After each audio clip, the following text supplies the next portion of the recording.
Yo, welcome back to another of the multi-GPU video series. In this episode, we are looking at a legendary card, the GeForce 8800 GTX. This GPU needs no introduction. Back in 2007, it was the wet dream of every gamer. And if you happen to own one of these back in the day, your friends were jealous and most likely called you a baller, and that's a fact. GTX was second best in the 8800 series, and believe me, I would love to test a pair of Ultras, but getting hold of one was impossible nowadays, let alone two. I hear some of you may ask, hold on a second, we've already seen the 8800 GTS.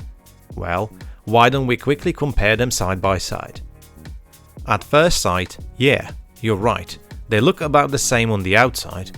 Both came out in November 2006 and are based on the G80 core, but this is where the similarities end. The GTX was more expensive by a whopping $150 USD, but it came with a 33% more CUDA cores, a healthy increase to both TMU and ROP count, its GPU core is clocked higher, there's more of faster clocked memory which is using a wider memory bus, and card has a slight increase to TDP. Was this enough of an upgrade over the 8800 GTS to justify the 33% price increase? Let's find out. But before we do, both cards need to be treated to a fresh thermal paste job.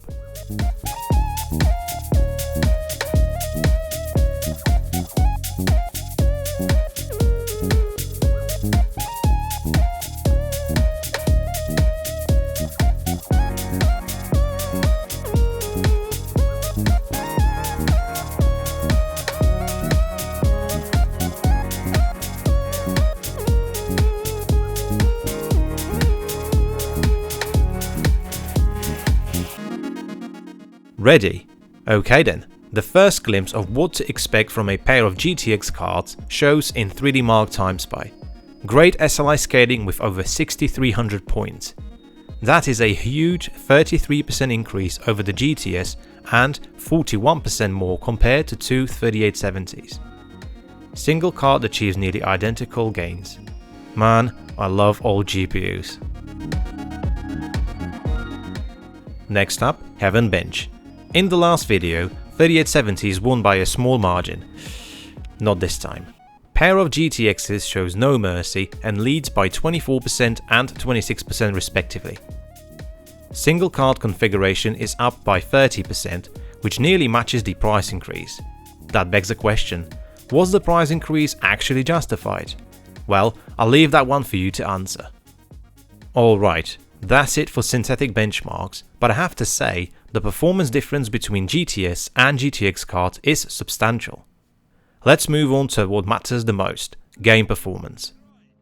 Stalker, Shadow of Chernobyl runs with about 70% SLI scaling, and GTXs offered a solid 20% improvement over the GTS cards and 30% more against a pair of HD 3870s. Single card performance gains are even better. Nice.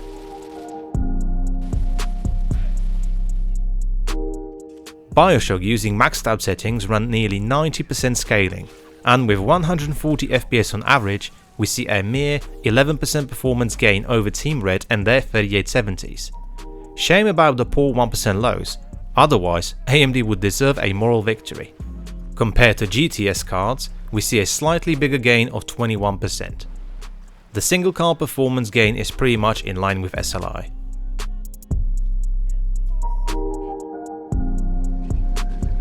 Weapons free.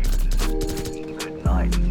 Call of Duty 4 loves a 2-card setup and offers what is nearly perfect scaling.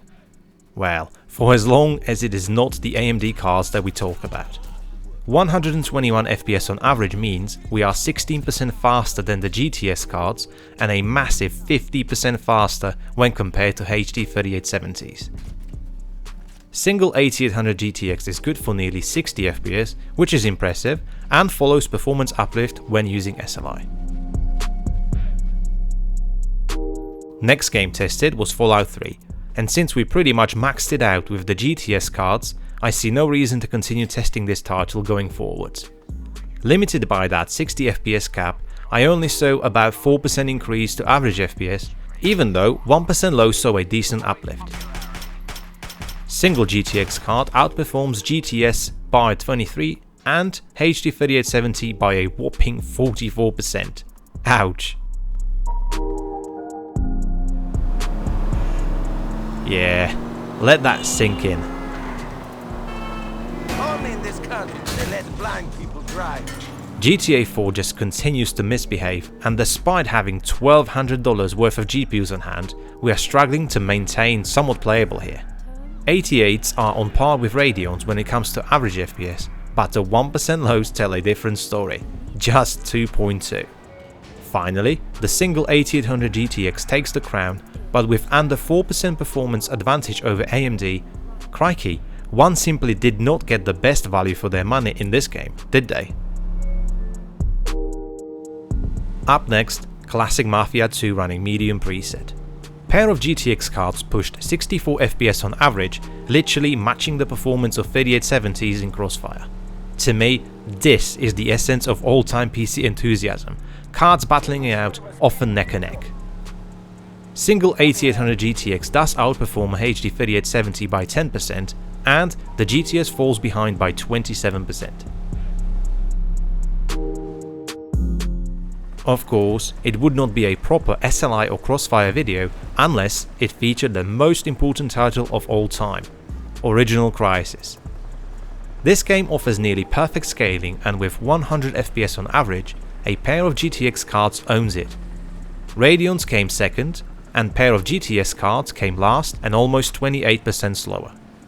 Single card performance pushed the lead ever so slightly further. Lastly, just a quick look at the original Dead Space. Since I couldn't get Crossfire to run, let's focus on the single card performance. The GTX pushed 113 FPS on average, beating the GTS by 28% and 3870 by 34%. Right, time to wrap up this video, and being honest, the 8800 GTX did not disappoint. Despite being a good third more expensive over the GTS card, many of the games we tested today saw a decent uplift in performance, so I suppose that answers that. SLI performance did not disappoint either, quite the opposite actually. There is something about getting a pair of graphics cards to work together. Can you tell I love that old school pure gaming pleasure?